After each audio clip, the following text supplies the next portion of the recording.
just reached the Sissu Waterfall. This is the last point pretty much where we can go. You can see the water is falling on the snow bed, and then there's a glacier, so it's not flowing over the top but under it, and it's kind of coming out here in the stream.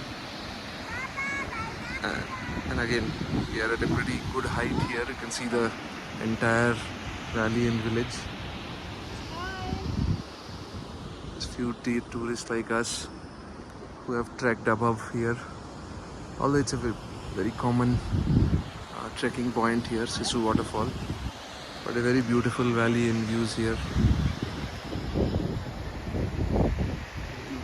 Listen to the sound of water. I can just show you how it looks on the other side from the top.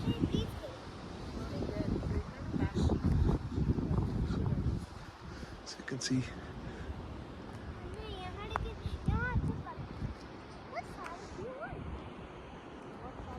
beautiful.